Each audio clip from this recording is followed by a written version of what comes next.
Hi ஒருவன் எல்லோரும் எப்படி இருக்கீங்க? நல்லா இருப்பீங்கன்னு நினைக்கிறேன். டிஎன்இஏ 2026 பற்றி ஏராளமான வீடியோக்கள் நம்ம போட்டிருக்கோம். அதில் மிக முக்கியமான வீடியோ சாய்ஸ் ஃபில்லிங். சாய்ஸ் ஃபில்லிங்னாலே என்னன்னே தெரியாது சார், பயமாக இருக்குது, அப்ளிகேஷன் போடுறக்கே தெரியல, இதில் சாய்ஸ் ஃபில்லிங் வேறையா? ஒன்றுமே கிடையாது. நமக்கு ஒரு 3 பாசிபிலிட்டிஸ் சொல்கிறாங்க. அந்த 3 பாசிபிலிட்டிஸ் வச்சு தான் எல்லாமே. இந்த 3 பாசிபிலிட்டிஸ் எப்போனா வரும்னா டென்டேட்டிவ் அலாட்மெண்ட் கன்ஃபர்மேஷன் அப்போ தான் வரும். சாய்ஸ் ஃபில்லிங் 3 நாள் பண்ண சொல்லுவாங்க. பண்ணி முடித்து 4வது நாள் காலையில் என்ன கல்லூரி கிடச்சிருக்குன்னு தெரியும் அலாட்மெண்ட் ஆர்டரில். அது பேர் தான் டென்டேட்டிவ் அலாட்மெண்ட் கன்ஃபர்மேஷன். அதாவது தற்காலிகமாக ஒதுக்கப்பட்ட ஒரு கல்லூரி உனக்கு இருக்கும், அதை கன்ஃபார்ம் பண்ணணும். என்னென்ன ஆப்ஷன் இருக்கும், எப்படிலாம் இருக்குங்கிறத சொல்கிறேன். அதை பொறுத்து தான் உங்களோட சாய்ஸ் ஃபில்லிங்கோட மகிமை என்னன்னு தெரியும். உங்கள் சாய்ஸ் ஃபில்லிங்னால என்ன காலேஜ் கிடச்சதுன்னு தெரியும். ஏன்னா அது ரொம்ப முக்கியம். இந்த 5 days 3 நாள் சாய்ஸ் ஃபில்லிங், 2 நாள் டென்டேட்டிவ் அலாட்மெண்ட் கன்ஃபர்மேஷன், இதுதான் ரொம்ப முக்கியம். சரிங்களா? இது கிளியர் கட்டாக நான் சொல்லித்தர்றேன். அப்போ உங்களுக்கு இன்னும் ஈஸியாக இருக்கும் சாய்ஸ் ஃபில்லிங்க்கு இப்போ லிஸ்ட்டு ரெடி பண்ணுறதுக்கு. ஓகேவா? ஸோ அதனால் சப்ஸ்கிரைப் பண்ணுங்கள், லைக் பண்ணுங்கள், வாட்ஸ்அப் சேனல் லிங்க்கில் ஜாயின் பண்ணுங்கள். கண்டிப்பாக இந்த வீடியோ ரொம்ப முக்கியமான வீடியோ அமையும். எல்லாத்துக்கும் ஷேர் பண்ணுங்கள், சப்ஸ்கிரைப் பண்ண மறந்துடாதீங்க, லைக் பண்ண மறந்துடாதீங்க. 3 பாசிபிலிட்டிஸ் இது கவர்மெண்ட் போர்ட்டல்லேருந்து எடுத்தது. ஓகேவா? ஸோ ஃபஸ்ட்டு சாய்ஸ், நீங்கள் அலாட்மெண்ட் கன்ஃபர்மேஷன் பண்ணும்போது உங்களுக்கு 3 முடிவுகள் வரலாம். என்னென்னா, நீங்கள் சாய்ஸ் ஃபில்லிங் பண்ணிட்டீங்க. இப்போது சாய்ஸ் ஃபில்லிங் பண்ணிவிட்டு 4வது நாள் கல்லூரி கிடைக்கிது. உங்களுக்கு கிடைச்ச கல்லூரி நீங்கள் கொடுத்த ஃபஸ்ட்டு சாய்ஸே கிடச்சிதுன்னா, if the choices first choice இந்த ப்ரிஃபரன்ஸ் லிஸ்ட் இஸ் அலாட்டட் அப்படி கிடச்சதுன்னா என்ன ஆகும்னா அப்படிங்கிறத பார்ப்போம். வெயிட் பண்ணு. 2வது ஆப்ஷன் என்ன, lower choice allotted as per preference. அதாவது ஃபஸ்ட்டு சாய்ஸை தவிர வேறு ஏதாவது சாய்ஸ் கிடச்சிருந்தா, ஃபஸ்ட்டு சாய்ஸ் தவிர second choice, third choice, fourth choice, என்ன சாய்ஸ் 100வது சாய்ஸ், என்ன சாய்ஸ் வேணாலும் கிடச்சிருக்கட்டும். ஃபஸ்ட்டு சாய்ஸ் தவிர எது கிடச்சிருந்தாலும் ஒரு ஆப்ஷன் ஓப்பன் ஆகும். அது என்னங்கிறது பார்க்கலாம். சாய்ஸே கிடைக்கல, நீங்கள் வச்ச சாய்ஸஸில் எந்த காலேஜுமே அலர்ட் ஆகலை, நாட் அலர்ட்னு வந்தாலும் என்னென்னு பார்க்கலாம். இதுதான் இந்த 3 பாசிபிலிட்டி. இப்போது இப்படி தான் சாய்ஸ் ஃபில்லிங் பண்ணுறேன்னு வச்சுக்கலாம். College name, course. So choice filling பண்ணும்போது எப்படி பண்ணணும், எப்படியெல்லாம் பண்ணக்கூடாது, என்னெல்லாம் விஷயங்கள் அந்த சாஃப்ட்வேரில் பண்ணலாங்கிறது சொல்லிக் கொடுக்குறேன். ஸோ அது அந்த அந்த டைமில் அந்த போர்ட்டல் ஓப்பன் பண்ணணும் சொல்லித்தரேன். டெமோ வீடியோவும் போடுற, பயப்படாதீங்க. இப்போது சாய்ஸ் ஃபில்லிங் இப்போதைக்கு இப்படி எழுதி வச்சுக்கோங்க. Counselling code choice filling. So college name சிஇஜியில் சிஎஸ்சி வைக்கிறேன். எனக்கு சிஎஸ்சி படிக்கணும்னு ஆசை. அடுத்து பிஹெச்சியில் ஏஐடிஎஸ் வைக்கிறேன். ஏஎம்எல் தான் இருக்கா, ஏஎம்எல் வச்சுக்கிறேன், ஏஐடிஎஸ் கிடையாது. அடுத்து அண்ணா யூனிவர்சிட்டி எம்ஐடியில் சிஎஸ்சி வைக்கிறேன். அண்ணா யூனிவர்சிட்டி எம்ஐடியில் ஏஎம்எல் வைக்கிறேன். ஏஐடிஎஸ் கிடையாது, சும்மா நான் எழுதியிருக்கிறேன். குமரகுருவில் சிஎஸ்சி வைக்கிறேன், குமரகுருவில் ஏஎம்எல் வைக்கிறேன். ஸோ இந்த மாதிரி எனக்கு பிடிச்ச மாதிரி சிஎஸ்சியும் ஏஐடிஎஸும் வச்சுக்கிறேன். ஆனால் இங்கே நான் கோர்ஸுக்கு முக்கியத்துவம் கொடுத்து வைக்கல. என்ன தான் கோர்ஸுக்கு சிஎஸ்சி ஏஐடிஎஸ் ஏஎம்எல் பார்த்தாலும் நான் கல்லூரிக்கு முக்கியத்துவம் கொடுத்துருக்கேன். ஃபஸ்ட்டு சிஹெச்எல் இருக்கான்னு பார்க்குறேன். அடுத்து பிஹெச்சி எம்ஐடி இப்படி ஒரு சாய்ஸ் கொடுத்துருக்கேன். நீங்கள் எப்படி வேணாலும் சாய்ஸ் கொடுக்கலாம். கல்லூரி இப்போ ஒரே கல்லூரியில் எவ்வளோ கோர்ஸ் வேணாலும் கொடுத்துக்கலாம். இப்போ பிஹெச்சியில் ஏடிஎஸ், பிஹெச்சியில் ஏஎம்எல். ஏடிஎஸ் கிடையாது, இருந்தாலும் புரியறக்காக சொல்கிறேன். அண்ணா யூனிவர்சிட்டி எம்ஐடியில் சிஎஸ்சி, அண்ணா யூனிவர்சிட்டி எம்ஐடியில் ஏஎம்எல், அண்ணா யூனிவர்சிட்டி எம்ஐடியிலே 3 சாய்ஸ் கொடுத்துருக்கேன். குமரகுருவில் 3 சாய்ஸ் கொடுத்துருக்கேன். இப்படி நீங்கள் காலேஜ் வச்சு ஒரே காலேஜில் எவ்வளோ சாய்ஸ் வேணாலும் கொடுத்துக்கலாம். இல்லை அப்படின்னா சிஎஸ்சி மட்டும்தான் வேணும்னா சிஇஜியில் சிஎஸ்சி, பிஹெச்சியில் சிஎஸ்சி, எம்ஐடியில் சிஎஸ்சி, குமரகுருவில் சிஎஸ்சி, கிருஷ்ணாவில் சிஎஸ்சி, அப்படி வச்சுக்கலாம். நீங்கள் எப்படி வேணாலும் சாய்ஸஸ் ரெடி பண்ணிக்கலாம்.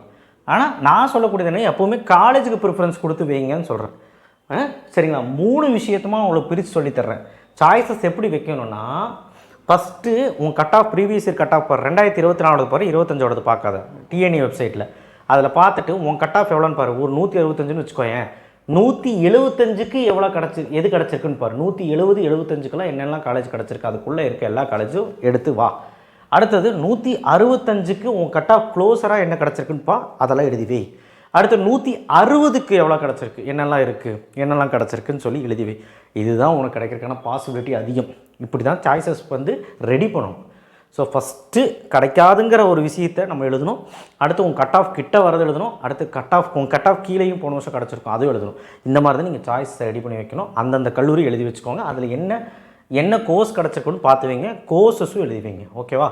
ஸோ என்ன கோர்ஸுங்கிறத விட காலேஜ் தான் முக்கியம். சரி, இப்போது ஃபஸ்ட்டு சாய்ஸே கிடச்சிருக்கு, எனக்கு பிடிச்ச ஃபஸ்ட்டு சாய்ஸே கிடச்சிருக்கு அப்படின்னா சிஇஜியில் சிஎஸ்சியை அலர்ட் ஆகிடுச்சுன்னு வச்சுக்கலாமே. இப்போது அலாட்மெண்ட் கன்ஃபர்மேஷன் இப்படி தான் வரும் பாருங்கள். ஃபஸ்ட்டு சாய்ஸே கிடச்சிருந்தான் confirm your choice without fail. If you are not confirming, your allotment will be cancelled automatically in the current round and you will be moved to the participant in the next round. அதாவது இந்த tentative allotment confirmation 4வது நாள் வரும். இந்த 4வது நாளில் 5வது நாள் வரைக்கும் டைம் கொடுப்பாங்க. அந்த 2 நாள் டைம் கொடுப்பாங்க. அந்த 5வது நாள் சாயங்காலம் 5 மணிக்குள்ளே நீங்கள் வந்து இது கன்ஃபார்ம் பண்ணலன்னா என்ன கன்ஃபர்மேஷன்? ஒன்று அக்செப்ட் அண்ட் ஜாயின். நான் இதெல்லாம் படித்து காட்டுறேன். ஏதாவது ஒரு சாய்ஸை வந்து கிளிக் பண்ணி கன்ஃபார்ம் பண்ணி சப்மிட் கொடுக்கலன்னா நீங்கள் ஆட்டோமேட்டிக்காக அடுத்த ரவுண்டு போயிடுவீங்க. கேன்சல் ஆகிடும் சீட்டு. இந்த சீட்டு கேன்சல் ஆகி அடுத்த ரவுண்டு போயிடுவீங்க. முக்கியமான விஷயம் அது. ஓகேவா? ஸோ அதனால் இப்படி தான் அலாட்மெண்ட் கன்ஃபர்மேஷன் இருக்கும். விஷால் அப்படின்னு சொல்லிட்டு ஒரு பேர், application ID, general rank, community rank, community என்ன கம்யூனிட்டியில் அலாட் ஆகிருக்கு. ஏன்னா கம்ப்யூட்டர் ஓசிலையும் செக் பண்ணும், உங்கள் கம்யூனிட்டிலையும் செக் பண்ணும். அப்படி தானே? ஸோ அந்த மாதிரி ஓசிலையும் செக் பண்ணி உங்கள் கம்யூனிட்டிலையும் செக் பண்ணி ஓசியில் இருந்தால் ஓசியில் எடுத்து கொடுத்துரும். அதுதான் அலர்டட் கம்யூனிட்டி அப்படி போட்டிருக்கு. பிரான்ச் நேம் இதெல்லாம் போட்டு என்ன காலேஜ் அலர்ட் ஆகிருக்குன்னு இப்படி தான் வரும். So accept and confirm, decline current allotment, move to next round.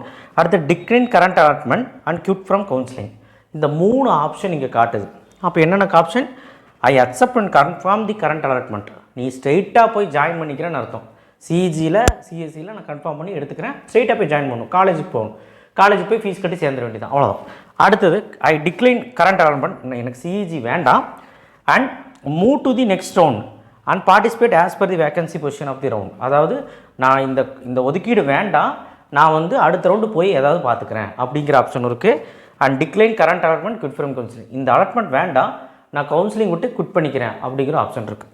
இந்த 3ல் ஏதோ ஒரு ஆப்ஷன் கிளிக் பண்ணணும். எல்லாருமே ஃபஸ்ட் ஆப்ஷன் தான் கிளிக் பண்ணுவீங்க. ஏன்னா உங்களுக்கு பிடிச்ச காலேஜ் தானே ஃபஸ்ட்டு வந்திருக்கு. நான் அதான் சொல்கிறேன், ஹை ப்ரையாரிட்டி. ஃபஸ்ட்டு நீங்கள் பிடிச்சது தான் வைக்கணும்.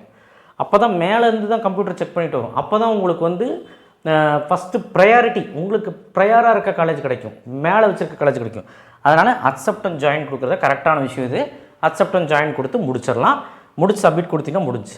இனி என்ன பாசிபிலிட்டி அப்படின்னா, ஒரு வேளை ஃபஸ்ட்டு சாய்ஸ் கிடைக்கல, சிஇஜியில் சிஎஸ்சி கிடச்சிருக்கு, ஆனால் 4வது சாய்ஸ். நான் எக்ஸாம்பிளுக்கு போட்டிருக்கேன். நீங்கள் வச்ச சாய்ஸ் புல்லிங் இதுதான் வச்சுக்கோங்களேன். இப்போது வேறு எக்ஸாம்பிள் இதுதான் வச்சுக்கோங்களேன். சிஇஜியில் சிஎஸ்சி கிடச்சிருக்கு. அதாவது என்ன சாய்ஸு? 1 2 3 4 5வது சாய்ஸாக சிஇஜியில் சிஎஸ்சி கிடச்சிருக்குது. அப்படி வச்சுக்கலாம், சரியா?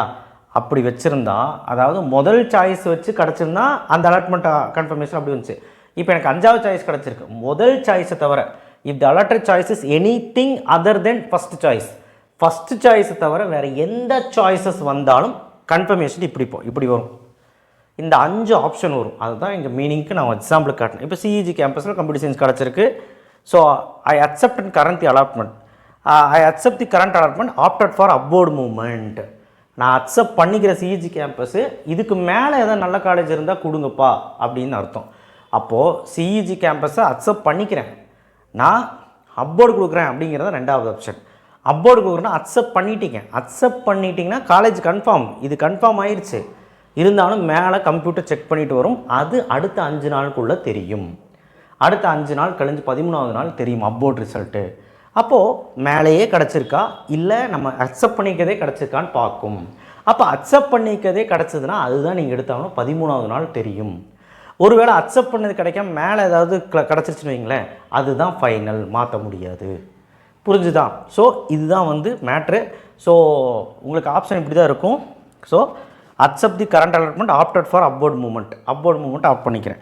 டிக்ளைன் பண்ணிக்கிறேன், சிஇஜி கேம்பஸ் டிக்ளைன் பண்ணி நான் அப்வர்டு பார்க்குறேன். எனக்கு சிஇஜியில் சிஎஸ்சி வேண்டாம், நான் மேலே ஏதாவது கல்லூரி இருந்தால் பார்த்துக்கிறேன் அப்படிங்கிறது விஷயம். ஆனால் இந்த டெசிஷன் எடுத்திங்கன்னா, 3வது டெசிஷன் எடுத்திங்கன்னா, if the alerted in upward I will confirm, if not alerted in upward. ஒருவேளை அப்வர்ட்லேருந்து அப்படியே மேலேருந்து கம்ப்யூட்டர் செக் பண்ணிவிட்டு வந்து இல்லாமல் போச்சுன்னா சீட்டு, ஏன்னா திரும்பவும் நீங்கள் வந்து அப்வர்டு கொடுத்துருக்கீங்க, டிக்ளைன் அப்வர்டு கொடுத்துருக்கீங்க, அப்படி கொடுத்து சீட் இல்லாமல் போச்சுன்னா move to the next round, ஆட்டோமேட்டிக்காக அடுத்த ரவுண்டு போயிடுவீங்க. அடுத்தது 4th ஆப்ஷன், ஐ டிக்ளைன் கரண்ட் அலாட்மெண்ட். இந்த சிஇஜியில் கம்ப்யூட்டர் சயின்ஸ் வேண்டாம் and move to the next round, அவ்வளோதான். இது வந்து டிக்ளைன் பண்ணி அப்வர்டு பண்ணுறதால இல்லை, டிக்ளைன் பண்ணி அடுத்த ரவுண்டு போகிறது, அவ்வளோதான். டிக்ளைன் பண்ணி அடுத்த ரவுண்டு போகிறது. அடுத்து I decline current allotment quit from counselling. Last option என்னதுன்னா, டிக்ளைன் பண்ணிக்கிறேன், நான் கவுன்சிலிங் விட்டு வெளியே போய்க்கிறேன் அப்படிங்கிற ஆப்ஷன். இந்த மாதிரி 5 ஆப்ஷன் ஓப்பன் ஆகும். நீங்கள் ஃபஸ்ட்டு 2 ஆப்ஷன் தான் கிளிக் பண்ணுற மாதிரி இருக்கணும். அடுத்த 2 ஆப்ஷன் கிளிக் பண்ணுற மாதிரி இருந்தால் அப்போ உங்கள் சாய்ஸ் பண்ணி தப்புன்னு தானே அர்த்தம். டிக்ளைன் பண்ணுறோன்னா அப்போ ஏதோ தவறு பண்ணிக்கிறதுன்னு அர்த்தம். டிக்ளைன் பண்ணாத மாதிரி பார்த்துக்கோங்க. ஃபஸ்ட் ஆப்ஷன் அக்செப்ட் பண்ணி ஜாயின் பண்ணுற மாதிரி பார்த்துக்கோங்க. இப்போ செகண்ட் ஆப்ஷன் அக்செப்ட் பண்ணி அப்போர்டு கொடுக்குற மாதிரி பார்த்துக்கோங்க. ஏன்னா அது ரெண்டு தான் சேஃபஸ்ட்டு. உங்களுக்கு ஏதாவது சீட்டு நல்ல காலேஜில் கிடைக்கும். அண்ட் நீங்கள் வச்ச சாய்ஸ் அந்த மாதிரி கரெக்டாக இருந்தால் அப்படி பண்ணலாம். ஸோ இதுதான் உங்களுக்கு அனேபிள் ஆகும். ஒருவேளை ஃபஸ்ட்டு சாய்ஸ் தவிர வேறு ஏதாவது சாய்ஸ் கிடச்சா ஓகே. இப்போது என்னோடய சாய்ஸ் பிள்ளைங்க இதுதான் வச்சுக்கோங்க. என் கட் ஆஃப் ஒரு 190ன்னு வச்சுக்கோங்க. 190க்கு இதில் எதுவுமே கிடைக்காது. இந்த ஓஸெல்லாம் எதுவுமே கிடைக்காது. அப்போது எதுவுமே நான் ஒரு பிசி இல்லைனா ஓசின்னு வச்சுக்கோங்க. ஓசிக்கு இதில் எதுவுமே கிடைக்காது. கிடைக்கலன்னா if not alerted any choices if not alerted இங்கே எப்படி காட்டுதுன்னு பார்த்தீங்கன்னா அலர்ட்டட் கம்யூனிட்டி ஒன்றுமே இல்லை, பிரான்ச் நேம் ஒன்றுமே இல்லை, காலேஜ் நேம் ஒன்றுமே இல்லை. ஏன்னா எனக்கு காலேஜ் எதுவும் கிடைக்கல. காலேஜ் எதுவும் தப்பான சாய்ஸ் பில்லிங், குறைவான சாய்ஸ் பில்லிங், கேவலமான சாய்ஸ் பில்லிங், கட் ஆஃபுக்கு தகுந்த மாதிரி சாய்ஸ் பில்லிங் வைக்க 190 வச்சுக்கிட்டு ஓசியாக இருந்தீங்க, ஒரு பிசியாக இருந்தீங்க வைங்க, பிஹெச்சில் சிஎஸ்சி, சிஹெச்சில் சிஎஸ்சி, தியாகராஜில் சிஎஸ்சி, இது மட்டும் நீங்கள் ஒரு 5 சாய்ஸ் வச்சுருந்தீங்கன்னா சத்தியமாக நாட்டாட்ட தானே வரும். இப்போ 160 என்னோடய கட் ஆஃபு. 160 கட் ஆஃபுக்கு நான் வந்து சிஜியில் கம்ப்யூட்டர் சயின்ஸ் எனக்கு கிடைக்குமா? கிடைக்காது. ஸோ அந்த வேக்கன்சி பொசிஷன் இருந்தாலும் கிடைக்காது. எனக்கு காட்டாது, அது வேறு விஷயம். கிடைக்காதுங்கிற விஷயத்தை நம்ம வச்சோம்னா நம்ம வச்சுக்கலாம். நல்லா கேட்டுக்கோ, 160க்கு வேக்கன்சி பொசிஷனில் இருக்கிறது வச்சுக்கலாம். ஆனால் முன்னாடி கட் ஆஃப் கிடச்சிடும் தெரியுதில்ல, அப்போ வச்சா கூட நமக்கு கிடைக்காது. அடுத்து என்ன ஆப்ஷனோ அதை வைக்கணும். ஸோ 190 கட் ஆஃப் எடுத்துகிட்டு சிஇஜியில் சிஎஸ்சி, பிஹெச்சியில் சிஎஸ்சி, எம்ஐடியில் சிஎஸ்சி, தியாகராஜில் சிஎஸ்சி, அடுத்தது குமர்கூரில் சிஎஸ்சி, சென்னை இன்ஸ்டியூட்டில் சிஎஸ்சி வச்சுன்னா 190க்கு அந்த ரேங்க்கு கிடைக்கும்னா கிடைக்கும், இல்லைன்னா கிடைக்காது. நாட் அலர்ட்னு வந்துடும். அதனால் சாய்ஸஸ் அதிகப்படுத்தணும். அடுத்த சாய்ஸஸ் நிறைய வைக்கணும்.